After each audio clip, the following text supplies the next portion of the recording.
Silahkan Bu Sulis, waktu dan tempat saya persilahkan. Oke, terima kasih Bu Iyi. Bapak Ibu yang saya hormati, Assalamualaikum warahmatullahi wabarakatuh. Selamat siang, salam sejahtera, Om Swastiastu. Terkait dengan bidang hukum bisnis, kami membuat beberapa catatan, semoga ini bermanfaat bagi pemerintah dan seluruh komponen bangsa inilah. Dalam upaya untuk menarik minat investor, baik itu dalam negeri maupun asing, ya, untuk bersedia berinvestasi di Indonesia, tentunya pemerintah tidak boleh kehilangan jati dirinya sebagai hak menguasai negara, Bapak Ibu. Hal ini secara tegas sudah diatur dalam Pasal 33 ayat 2 dan 3 Undang-Undang Dasar 1945, di mana di dalam satu pasal dan 2 ayat ini itu mengatur bahwa cabang-cabang produksi yang penting bagi negara dan yang menguasai hajat hidup orang banyak dikuasai oleh negara. Nah, kemudian di ayat 3-nya tadi ayat 2, ayat 3 juga sudah diatur secara arif bahwa bumi, air, dan kekayaan alam yang terkandung di dalamnya itu dikuasai oleh negara dan dipergunakan untuk sebesar-besar kemakmuran rakyat, Bapak Ibu. Seperti itu. Nah, eh, konstitusi kita ini juga diperkuat dengan beberapa putusan MK yang mengatur juga mengenai hak menguasai negara, dibagi menjadi 5 ya. Nah, 5 aspek. Terkait dengan kajian ini, yaitu terkait adalah yang relevan aspek untuk kewenangan untuk mengatur, Bapak Ibu.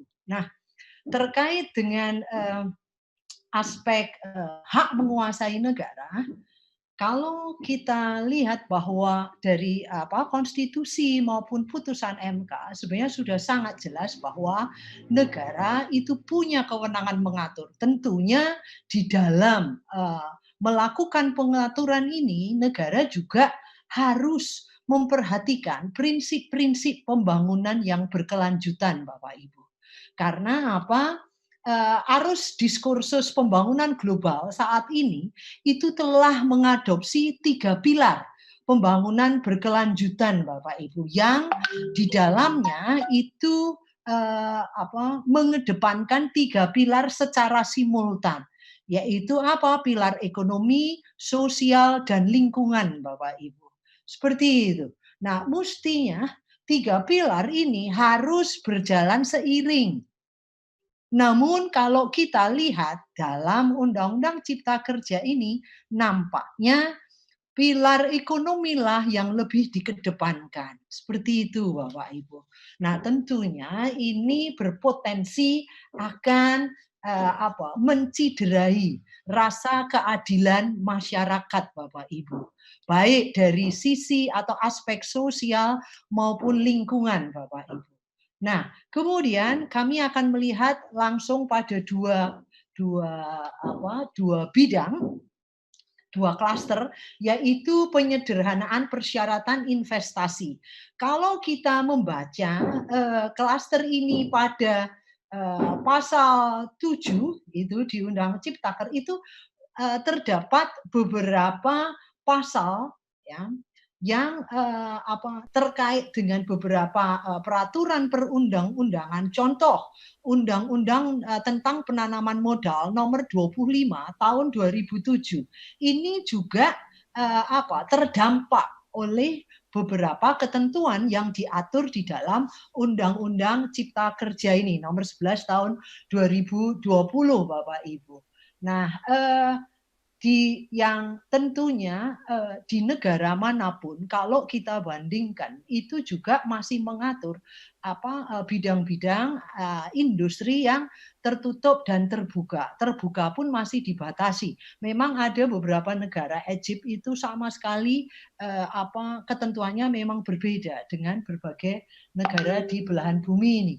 Namun secara garis besarnya sebenarnya sama, masih mengatur tentang bidang industri tertutup maupun terbuka. Nah, catatan kritis yang kami buat adalah perubahan pasal 12 ayat 2 Undang-Undang Penanaman Modal nomor 25 tahun 2007 yang diadop atau diatur dalam pasal 84 Undang-Undang Cipta Kerja Bapak Ibu, di mana bidang usaha yang tertutup untuk penanaman modal baik asing maupun dalam negeri yang salah satunya itu adalah budidaya dan industri narkoba Bapak Ibu.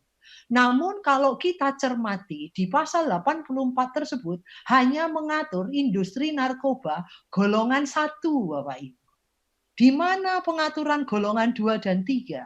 Padahal sama-sama berpotensi juga akan merusak generasi penerus bangsa.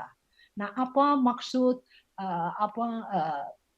yang menjadi landasan filosofi, sosiologis maupun yuridis dari ketentuan ini? Ini yang menurut kami adalah yang patut sebenarnya untuk kemudian dipertimbangkan di dalam penyusunan Undang-Undang Cipta Kerja ini, Bapak Ibu.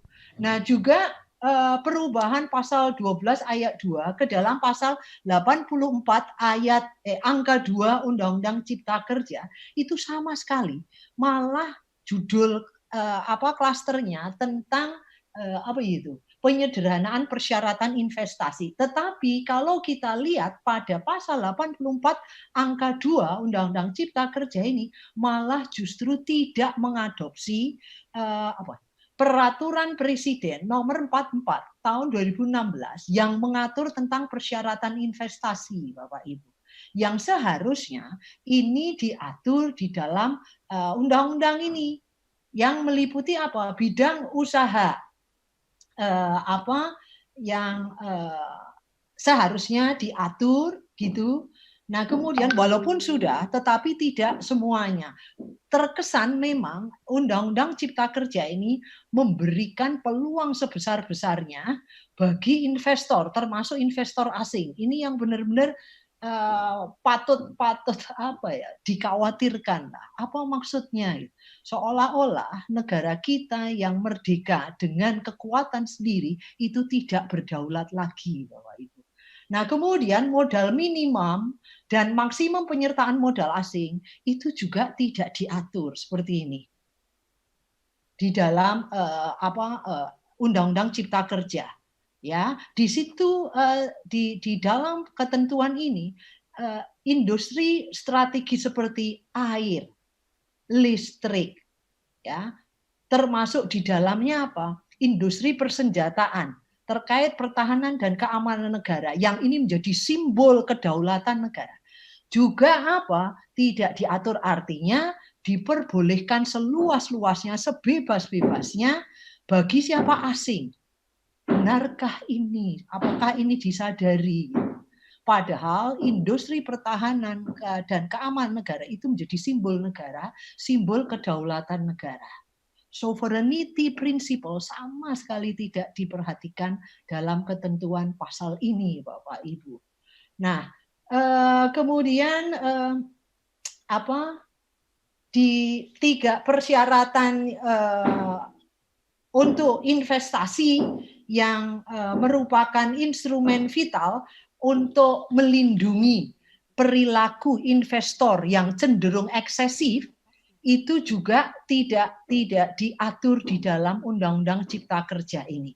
Tiga elemen yang menjadi persyaratan investasi ini justru malah tidak diakomodasi di dalam Undang-Undang Cipta Kerja ini. Dan kalau dicermati dalam ketentuan pasalnya itu justru malah kontradiktif seperti itu, Bapak Ibu.